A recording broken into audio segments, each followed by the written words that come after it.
और आइए विस्तार से अब खबरों का रुख करेंगे। प्रधानमंत्री नरेंद्र मोदी चीन के राष्ट्रपति शी जिनपिंग के बीच मुलाकात हुई है। दरअसल ब्रिक्स समिट के दौरान दोनों नेता मौजूद थे जोहानिसबर्ग में, और वहीं ये अनौपचारिक मुलाकात जो दोनों नेताओं के बीच हुई, प्रधानमंत्री मोदी ने एलएसी का मुद्दा उठाया। पीएम ने शी जिनपिंग से जाहिर की एलएसी विवाद को लेकर चिंता। प्रधानमंत्री नरेंद्र मोदी ने कहा, शांति के लिए एलएसी का सम्मान जरूरी है। मोदी और शी जिनपिंग के बीच ये मुलाकात बेहद छोटी मुलाकात आप इसे कह सकते हैं, क्योंकि ये एक अनौपचारिक मुलाकात थी और इस दौरान प्रधानमंत्री नरेंद्र मोदी की तरफ से जो एलएसी को लेकर भारत की चिंता है उसी को व्यक्त किया गया शी जिनपिंग के सामने। और पीएम मोदी की तरफ से दो टूक अंदाज में शी जिनपिंग को यह भी कह दिया गया कि भारत और चीन के बीच शांति के लिए जो दोनों देशों के बीच एलएसी है उसी का सम्मान करना जरूरी। एलएसी मतलब लाइन ऑफ एक्चुअल कंट्रोल। तो भारत और चीन के बीच जो सीमा है वो एलएसी से बटी हुई है, मतलब लाइन ऑफ एक्चुअल कंट्रोल से बटी हुई है। और ऐसे में प्रधानमंत्री नरेंद्र मोदी की तरफ से शी जिनपिंग को दो टूक अंदाज में ये बात कह दी गई है कि दोनों देशों के बीच रिश्ते बेहतर हों, शांति हो, उसके लिए एलएसी का सम्मान करना जरूरी है।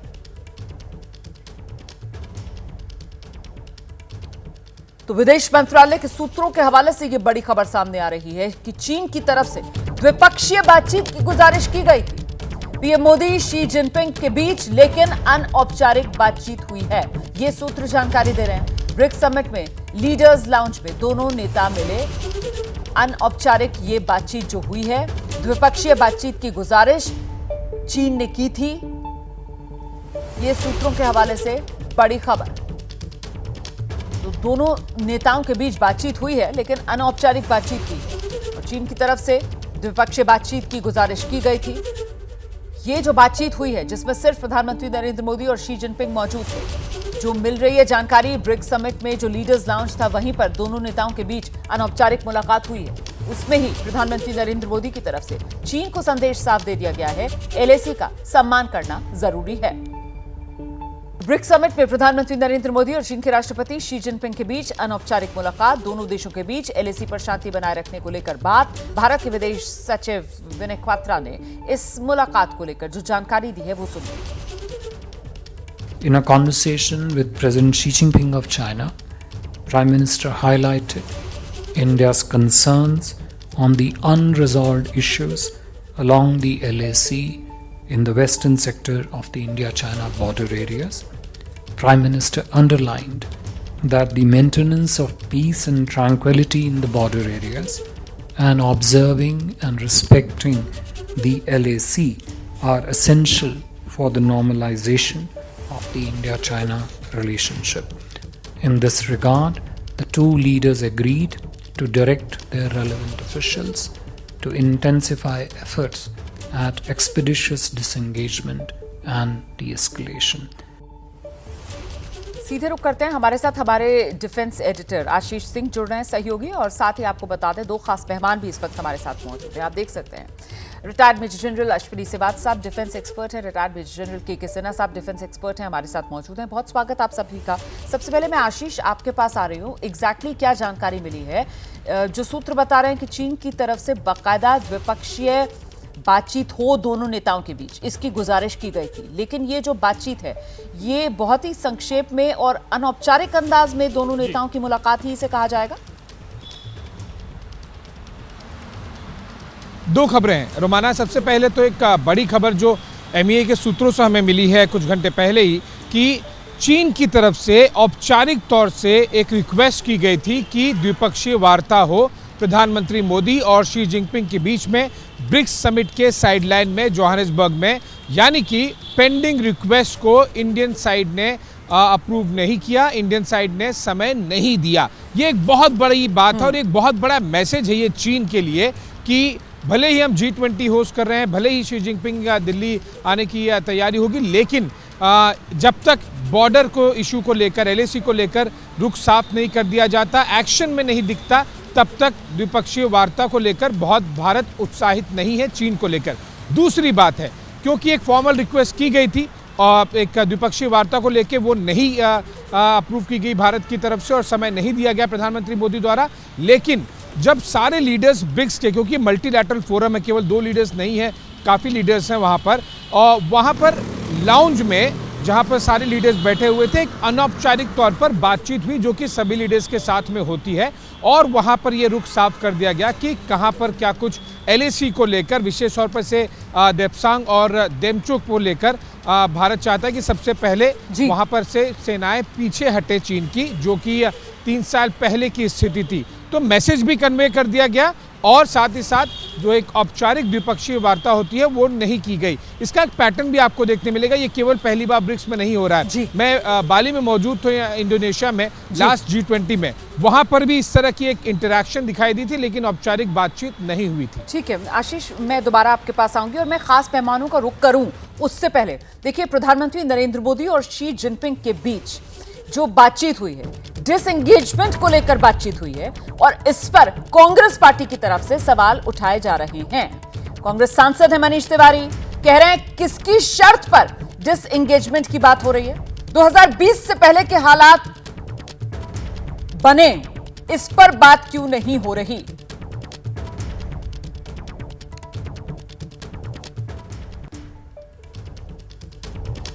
प्रधानमंत्री मोदी ने चीन के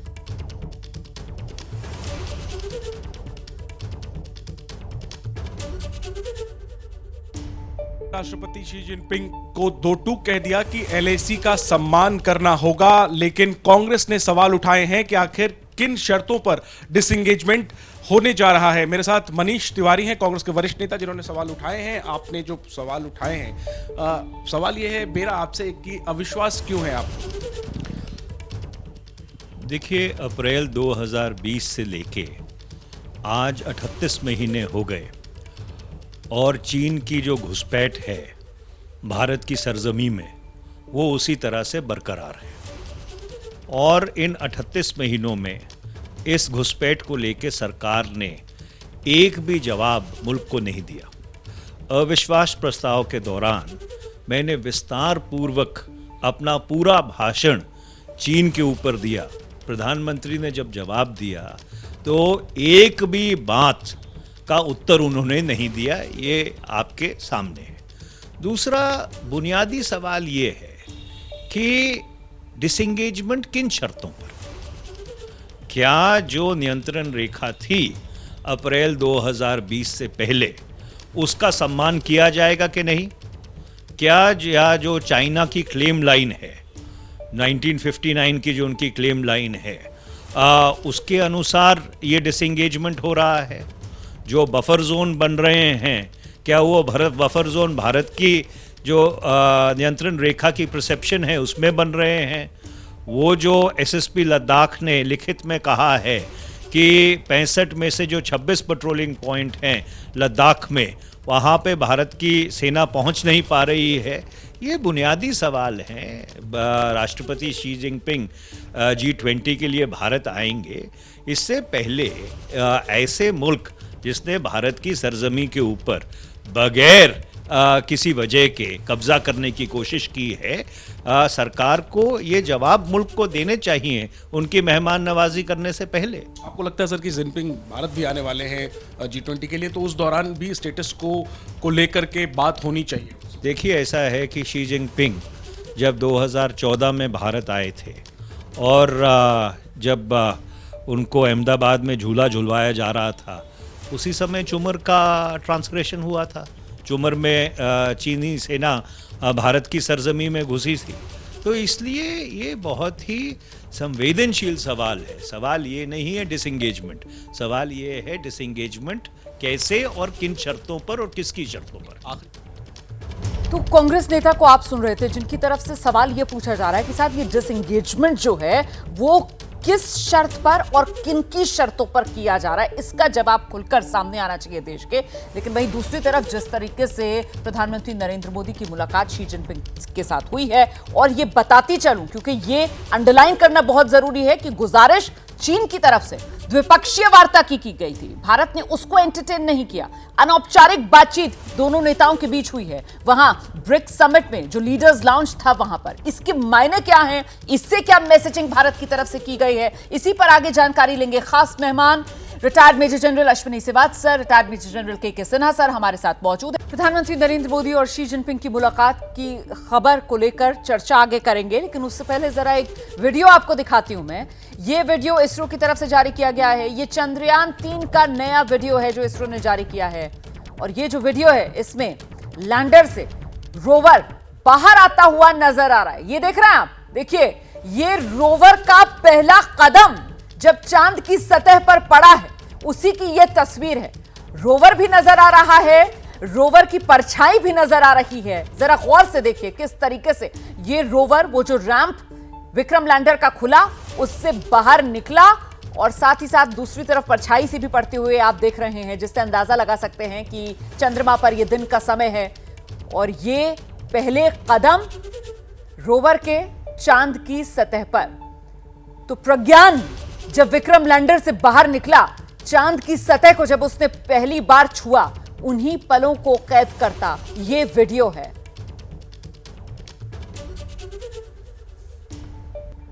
और आइए अब एक बार फिर से रुख कर लेते हैं प्रधानमंत्री नरेंद्र मोदी और चीन के राष्ट्रपति शी जिनपिंग के बीच जो मुलाकात हुई है इसी पर चर्चा करेंगे हम। मैं पहले सिवात सर आपसे समझना चाहती हूं, जो एक औपचारिक निवेदन किया गया था द्विपक्षीय वार्ता का चीन की तरफ से, उसको भारत ने स्वीकार नहीं किया, लेकिन अनौपचारिक तौर पर ये दोनों नेताओं के बीच जो मुलाकात हुई है इससे मैसेजिंग क्या दी गई है सर? हाँ बिल्कुल, देखो रुमाना, इससे 2-3 मैसेजिंग बहुत इंपॉर्टेंट है कि हाँ, भारत चाहता है कि चीन के साथ आगे बातचीत हो, मगर भारत ने एक बड़ा साफ सुथरा मैसेज भेजा चीन को कि कोई स्ट्रक्चर्ड और ऑफिशियल बातचीत नहीं हो सकती जब तक LAC पे आप पीस और ट्रैंक्विलिटी नहीं करें, डिसएंगेजमेंट पूरा हिसाब से ना हो, जहाँ की 2 जगह में अभी भी रह गया है, जिस प्रकार से डैपसांग और डैमचौक में, और जहाँ हो गया है डिसएंगेजमेंट वहाँ से डी एस्केलेशन होना चाहिए, वहाँ से फोर्सेज मूव करनी चाहिए। मगर ये भी एक संदेश भेजा है कि हम बात करने के लिए तैयार हैं और हम चाहते हैं कि ये डायलॉग और डिप्लोमेसी से जल्दी जो LAC का मामला है रिजॉल्व हो। तो मुझे लगता है कि बहुत ही चतुराई से जो भारत ने अपना पॉइंट डाला है कि हाँ, जब तक यथास्थिति अप्रैल 2020 की नहीं हो जाती तो हमारे रिलेशन जो है नॉर्मल नहीं होंगे, और हम तभी स्ट्रक्चर बातचीत के लिए आगे बढ़ेंगे जब जो चीन का रवैया बदलेगा और चीन डी एस्केलेट करेगा। जो ये 60,000 के करीब ट्रुप्स उसने रुडोंग में रखे हुए हैं बैटल जोन में, तब तक कोई स्ट्रक्चर्ड बात नहीं हो सकती। मगर ओपन अपने डोर्स खोलने के लिए ये भी दिखा दिया चीन को कि हाँ, अनस्ट्रक्चर्ड अनऑफिशियल बातचीत भारत करना चाहता है। भारत चाहता है ठीक है सर, चीन के तो साथ जनरल अच्छे सेना रिलेशन हो, मतलब चीन मगर को उसके अंदर ये मैसेज कंडीशन लाउड है एंड क्लियर कि भारत समाधान चाहता है लेकिन अपनी शर्तों पर। जनरल सिन्हा।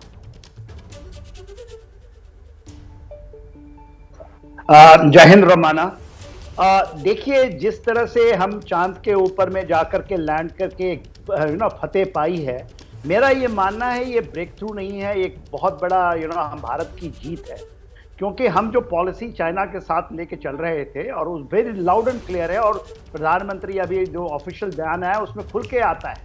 तो ये मैं कहता हूँ कि एक बहुत बड़ा एक अचीवमेंट है जो भारत ने इसी दिन 23 के आसपास और उसके बाद वाले दिन में हम लोगों ने जो लिया है।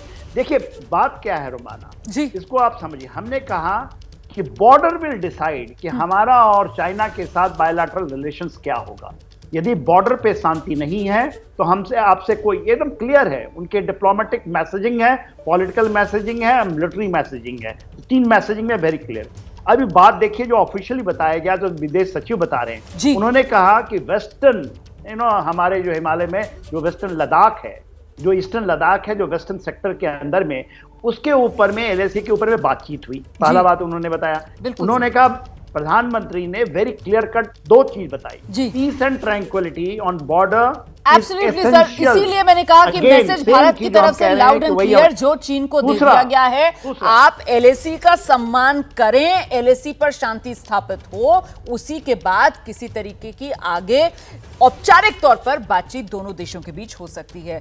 बहुत शुक्रिया दोनों खास मेहमानों का। और इसी खबर पर देखिए जो सियासी प्रतिक्रियाएं हैं अब वो आना शुरू हो गई हैं। कुछ देर पहले मैंने कांग्रेस की प्रतिक्रिया आपको दिखाई थी। एआईएमआईएम के अध्यक्ष हैं असदुद्दीन ओवैसी, चीन से बातचीत को लेकर मोदी सरकार को वो कटघरे में खड़ा कर रहे हैं। असदुद्दीन ओवैसी कह रहे हैं प्रधानमंत्री मोदी देश को अंधेरे में क्यों रख रहे हैं, पीएम मोदी क्या छिपाने की कोशिश कर रहे हैं, मोदी सरकार सेना पर दबाव क्यों बना रही है, हम 2020 से पहले की स्थिति पर लौटने पर जोर क्यों नहीं दे रहे, ये सवाल असदुद्दीन ओवैसी की तरफ से पूछा जा रहा है।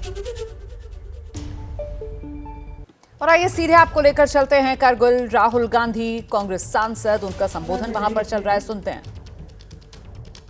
यात्रा को लद्दाख में आना था, मगर उस समय सर्दी थी, बर्फ थी और एडमिनिस्ट्रेशन ने हमें मना किया, कहा कि लद्दाख में नहीं जाना चाहिए। तो हमने बात मान ली थी। तो मेरे दिल में था और अभी भी है कि लद्दाख में भी हमें वो यात्रा चलानी चाहिए। शायद छोटा सा पहला कदम लिया, पैदल नहीं गए, मगर मोटरसाइकिल में मैं गया।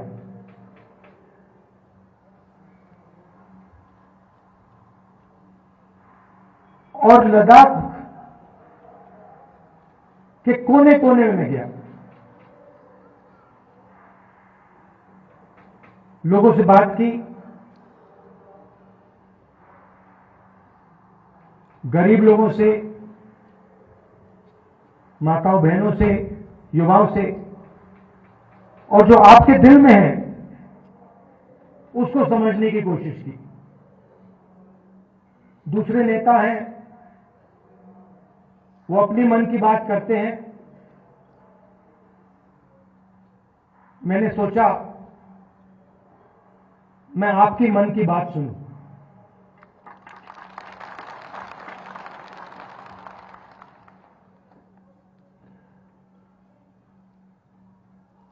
एक बात तो बिल्कुल साफ है कि जो गांधी जी की विचारधारा है, कांग्रेस पार्टी की विचारधारा है,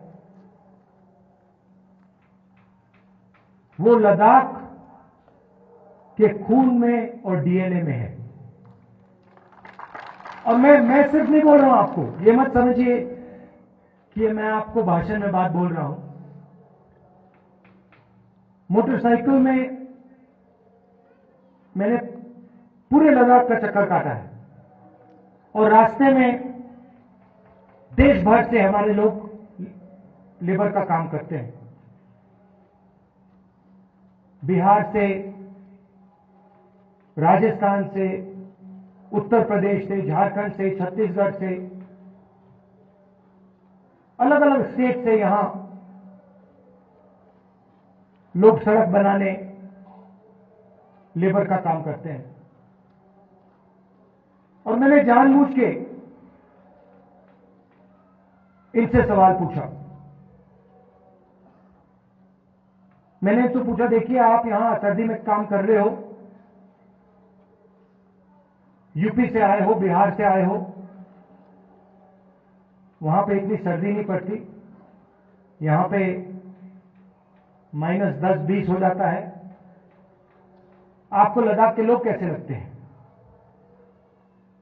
क्या आपको लगता है कि यहां आप अकेले काम कर रहे हो या लद्दाख के लोग आपकी मदद करते हैं, आपको प्यार दिखाते हैं? मैंने उनसे पूछा और एक से नहीं,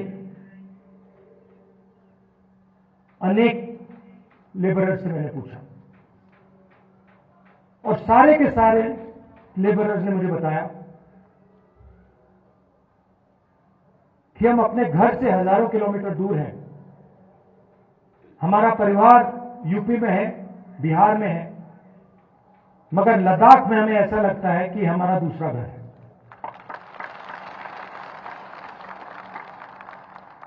यहां पे जो भी कठिनाई होती है, पत्थर गिर जाते हैं, चोट लग जाती है, सर्दी होती है, भूख लग जाती है, लद्दाख के लोग हमारी मदद करते हैं और जब भी हम उनके पास मदद के लिए जाते हैं वो एकदम हमारी मदद करते हैं। तो ये आपके डीएनए में है। आप एक साथ इज्जत के साथ बिना नफरत के रहते हो और जो कांग्रेस पार्टी विचारधारा है वो आपके दिल के अंदर है। तो इस दौरे में आपने मुझे क्या बताया? सबसे पहले आपने बोला कि जो आपका रिप्रेजेंटेशन होना चाहिए, जो आपकी राजनीतिक आवाज होनी चाहिए, जो आपके लोकल गवर्नमेंट्स के लीडर होने चाहिए, वो आवाज आपकी दबाई जा रही है। आप जरूर यूनियन टेरिटरी बने, मगर आपके जो हक हैं, आपके जो अधिकार हैं, वो आपको नहीं मिल रहे हैं। ये आपने पहली बात बोली। दूसरी बात आपने बोली कि जो रोजगार के वायदे आपसे किए गए थे वो वायदे झूठे थे और लद्दाख के कोने कोने में अगर किसी भी युवा से बात की जाए वो आपको कहेगा कि लद्दाख बेरोजगारी का एपिसेंटर है। तीसरी बात आपने बोली कि जो सेलफोन की कवरेज होनी चाहिए, जो कम्युनिकेशन का सिस्टम होना चाहिए, वो नहीं है।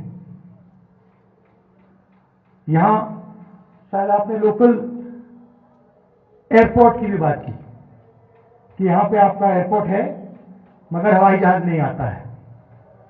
तो मैंने आपकी बात सुनने की कोशिश की और कांग्रेस पार्टी आपके साथ खड़ी है और आपकी जो स्ट्रगल है, चाहे वो आपकी जमीन का मामला हो, चाहे वो रोजगार का मामला हो, चाहे वो आपका जो कल्चर है, आपकी जो भाषाएं हैं, उसकी रक्षा करने की बात हो, हम आपके साथ एक साथ खड़े हैं।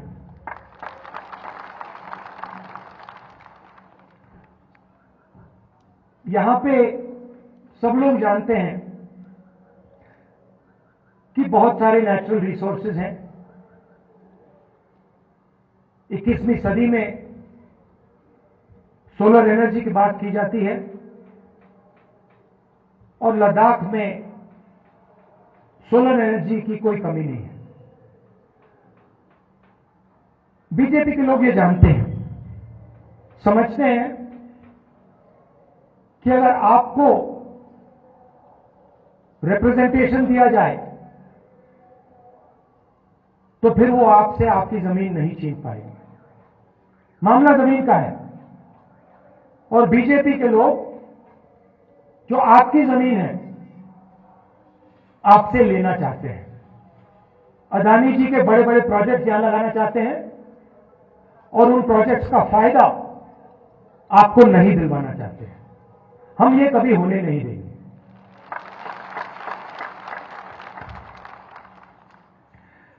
कांग्रेस पार्टी ने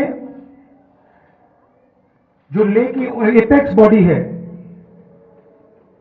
और कारगिल डेमोक्रेटिक अलायंस जो है और इनकी जो डिमांड्स है उनका हमने पूरा समर्थन किया है।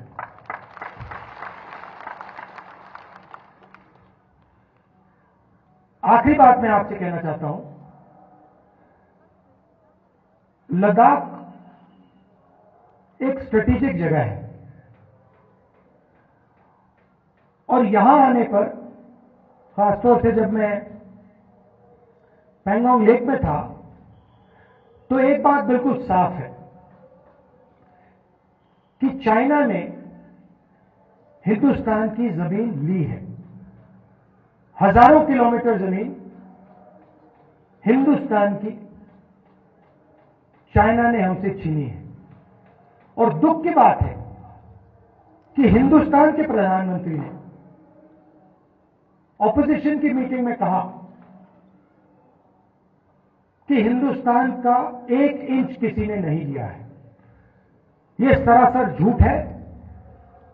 लद्दाख का हर व्यक्ति इस बात को जानता है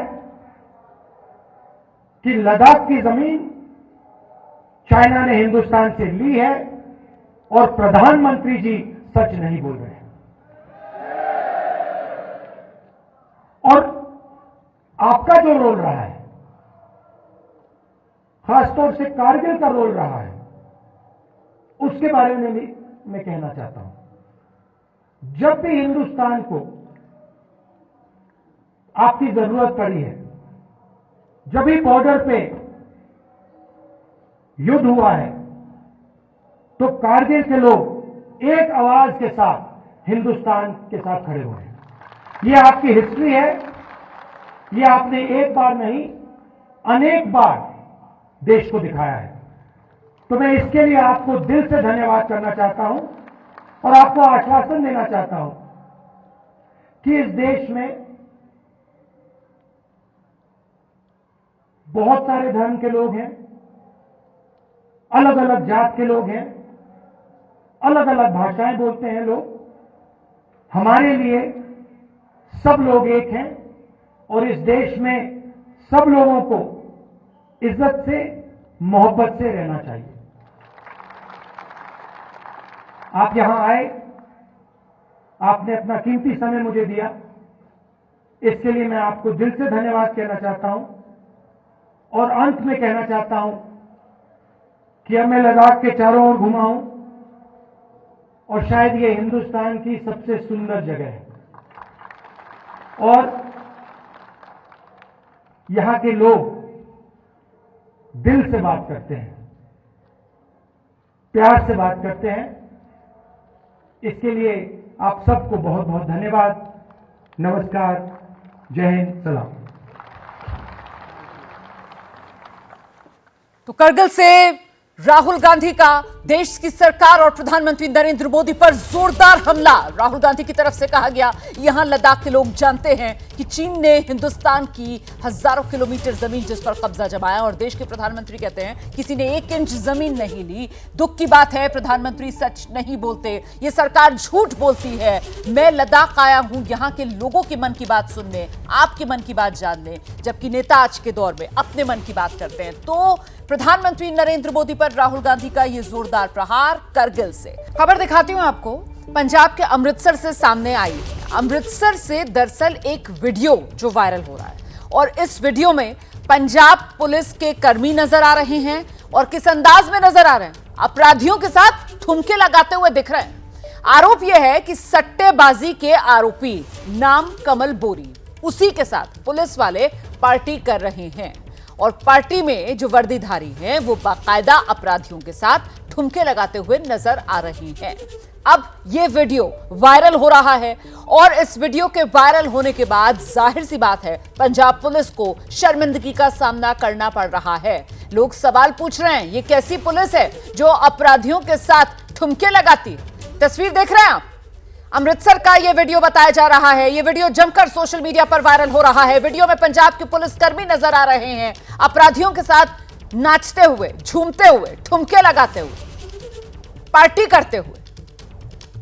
सट्टेबाजी का आरोपी कमल बोरी वो इन तस्वीरों में नजर आ रहा है, और उसके साथ पंजाब पुलिस के कई कर्मी नजर आ रहे हैं जो मौज मस्ती करते दिख रहे हैं।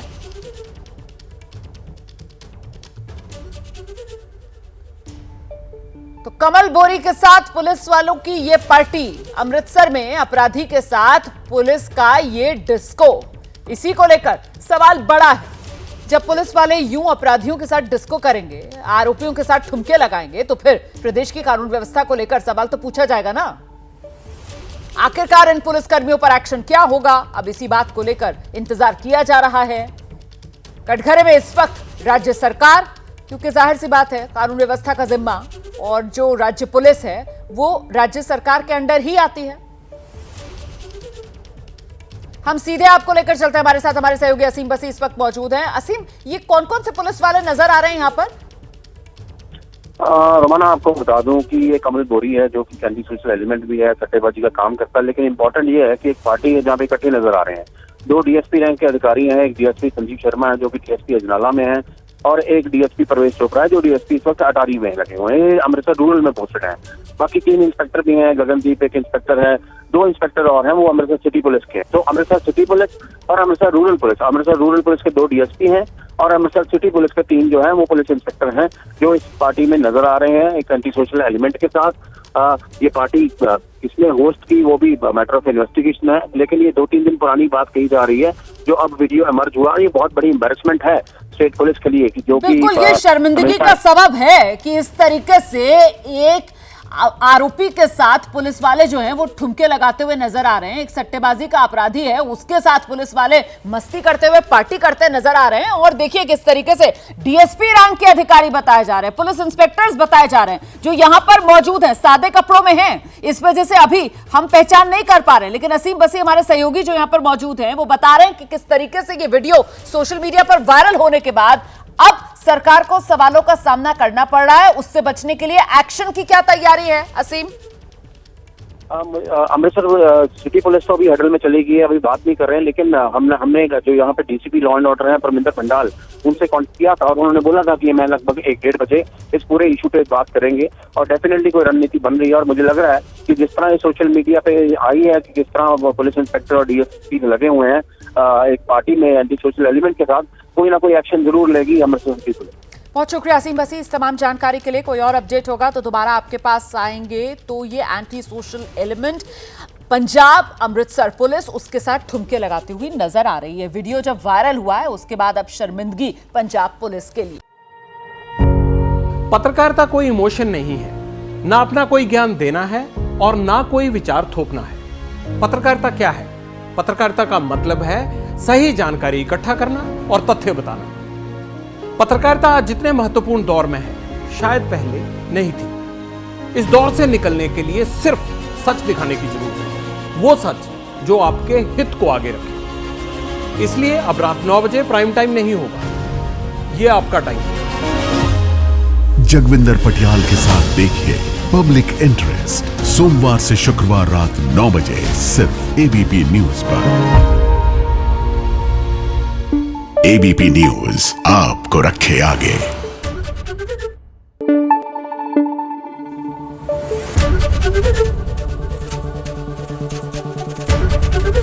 एबीपी न्यूज आपको रखे आगे।